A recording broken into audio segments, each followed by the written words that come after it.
Hi, this is Stephanie of Telly Bean Knits, and today I'm going to demonstrate how you are going to join to work in the round for your Haunted House Mystery Knit Along. If you've never worked one of my shawl-shaped cowls before, I join many of my shawl-shaped cowls in the round using this exact process. There are some variations just depending on whether or not there's a rolled edge or no rolled edge, and that really depends on how many colors I'm working with. But today I'm going to demonstrate how we work joining in the round for the Haunted House Mystery Knit Along. I have here the beginning of a shawl-shaped cowl. This is not the Haunted House Mystery Knit Along cowl. This is just a stockinette beginning. I just needed some relaxing knitting, and I have this on the needles ready to join in the round. So I thought I'd demonstrate it for you. You should be, when you begin your joining round one, you should be ready for what would be a right side row. So your right side of your work should be facing you, and your working yarn should be on the right hand side. And we're going to begin the joining round just like we would start a right side row as you had in previous rows. Okay, the first thing we're going to do is we're going to, with our yarn in front, we're going to slip the first stitch purlwise. In previous rows, you've actually worked a yarn over immediately after this slipped stitch, but for the joining round, you won't need to work that yarn over. So we're just going to bring the yarn between our needles to the back of our work. Now, we're going to knit 2 stitches, and we're going to remove that stitch marker that was marking our garter edging. We're going to work a yarn over, and now we're just going to knit to the next stitch marker. And you have quite a few stitches on your needles at this point from working clues 1 through 4. I hope you've been enjoying them. Clue 4 is one of my favorite clues actually, but I'm really excited to share clue 5 through 13 with you because some really fun things start to happen once we join in the round. You know what's really tricky is knitting while looking at a camera screen. I find that I have no trouble these days knitting without looking at my work. Big shout out to my kids for teaching me how to do that by being just reckless enough when they were little that I couldn't take my eyes off of them. So I learned to knit without looking at my knitting.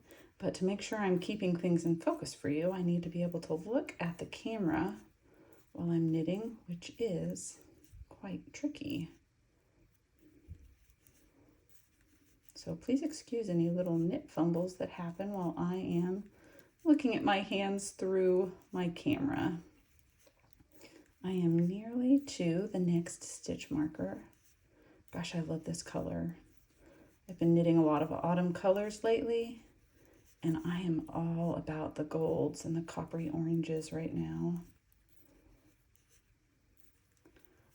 Okay, we're knitting to the next stitch marker. You can see here we have our 2 central stitch markers that have been creating in our central increase spine down the center of that triangle. So I am going to now work and make one right.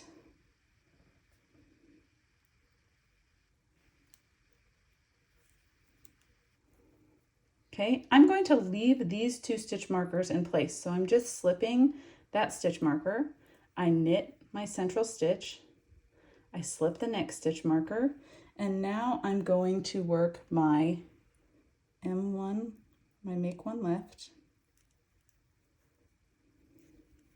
and I'm going to knit once again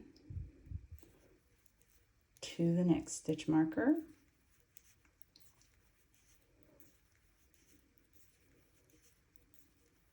This little project, this little stockinette shawl-shaped cowl has actually been sitting in my knitting closet just waiting for me to pick it back up, and this might be exactly the motivation that I need to have it back on the needles. All of the trees are changing color in my yard, and this has like the perfect autumn colors already built right into it. And I just love a relaxing stockinette knit. I can't get enough of these shawl-shaped cowls. I find that they're either stolen from me by my children or my husband or my family members. I have given so many of these away, or I just can't pick which one I want to wear that day, so I wind up swapping them out almost every day. And I've been wanting a really basic stockinette version. And I love working with yarn that fades on its own so that I don't have to change yarns when I'm looking for something really, really relaxing to work on when I have a lot of more complicated projects on the needles. I've not considered whether or not to release a really basic stockinette version of my Shawl-Shaped cowl. Now I'm thinking about it again. Okay, I've knit up to my next stitch marker, and I'm going to work a yarn over before that stitch marker, and I'm going to remove that stitch marker, place that to the side, and now you can see I have 4 stitches left on the needle. I'm going to knit 2 together once, and then I'm going to knit 2 together twice. And now I'm actually ready to place my beginning of the round marker. I'm going to hit things with my needles.